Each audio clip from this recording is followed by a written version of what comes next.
In Lesson 2, you will be exploring aspects of organization for any speech that you deliver from this point moving forward.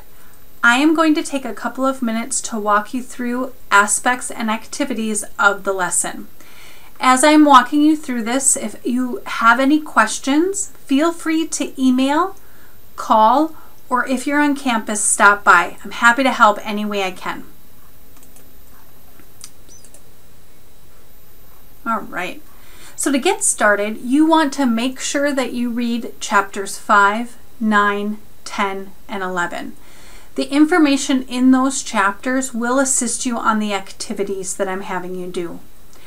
As an additional learning tool, I have posted chapters 5, 9, 10, 11, 10 and 11 PowerPoints here. This, again, it's just an additional learning tool for you. I've also posted a document on how to begin your speech and how to end your speech.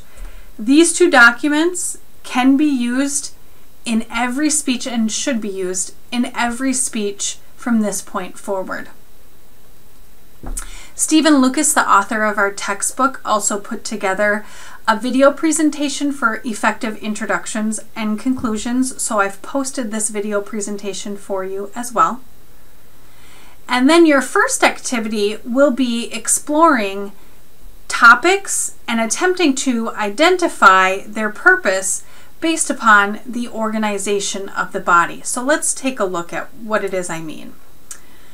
After you've read the corresponding chapter, you'll click on the gray box here, and it will open up this Word document, which is a learning activity. This particular activity is worth 12 points, and what I'm asking you to do is to identify the general purpose, specific purpose, and thesis statement based upon the set of main points that are provided. In addition, you're going to create appropriate connectives, or what we call transitional phrases or devices, for each of the main points provided.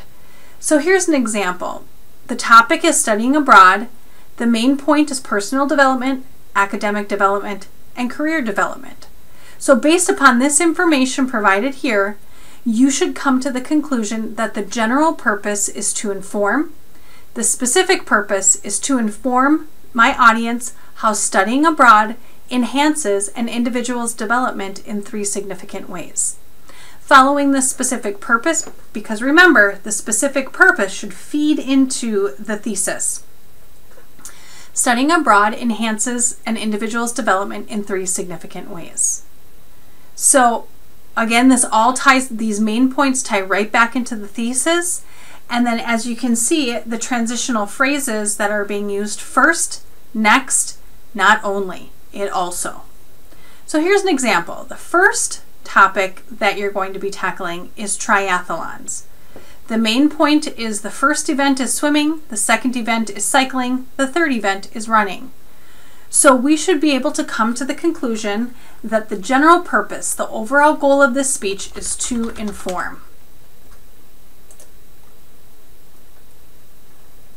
The specific purpose, after hearing my speech, my audience will know 3 activities related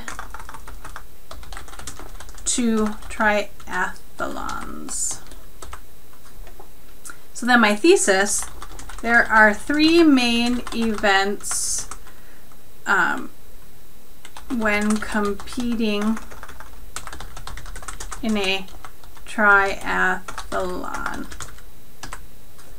And then here, they put the first event is swimming, the second event is cycling, the third event is running. So my transition it might be something like, let's explore the first event, which is swimming. Okay? Or, I mean, and if that to me sounds a little too redundant, so I might say, let's begin with swimming. and then the first event is swimming, something along those lines. So your goal is to attempt to identify the general purpose, specific purpose, and the thesis statement based upon the main points that are given to you. And then you'll plug in the transitional phrases. All right, so once you've completed that worksheet, you're going to save it to your USB or to your computer, and then you'll submit to the Dropbox that's provided for you below. Along with your reading, in terms of structure and organization, you're also going to be exploring how to outline, because this is another method for proper structure and organization.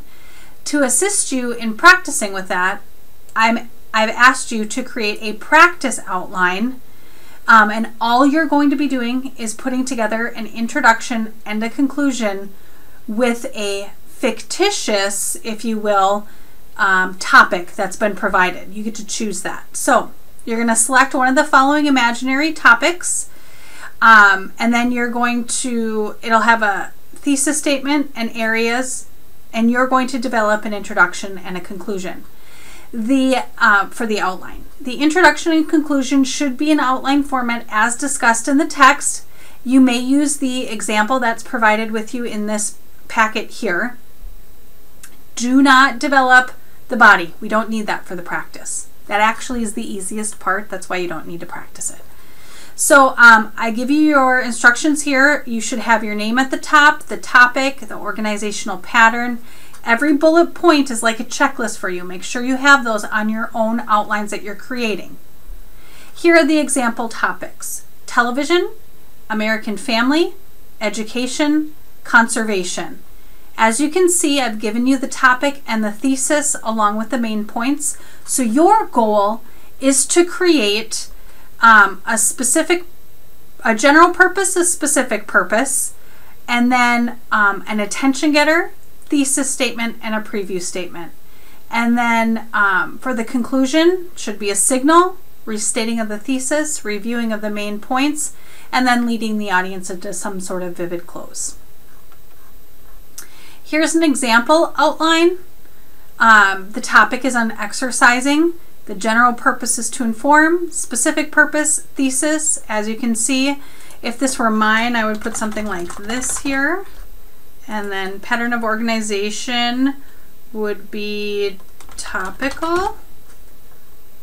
Okay, because I'm talking about lowering the risk of heart disease, relieving stress, and developing self-esteem.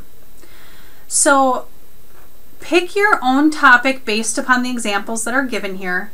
Create your own introduction and conclusion based upon the reading in the text along with the PowerPoint presentation that was given to you. And you can also feel free to view this example while you're putting together your own. You'll post that in, or there's the grading rubric on how you're going to be graded. This particular assignment is worth 16 points. And then you'll submit to the Dropbox titled Introduction and Conclusion Practice Outline Assignment. Following that outline, you'll complete the Chapter 5 quiz. This is technically Chapter 9, so that's dealing with the body of the speech. So the generic quiz that is normally there was not that great, so I put together a separate one. This one is only worth 6 questions. I think it's only 6 questions, so it's worth 6 points. And then your Chapter 10 quiz and your Chapter 11 quiz. Then you'll see some reminders, making sure you've submitted everything that I've required, and then congratulations, you've completed the lesson. Again, everything in this lesson, if we look at the top here, should be started by Monday, June 18th, and everything should be completed by Sunday, 11:59 p.m. on June 24th.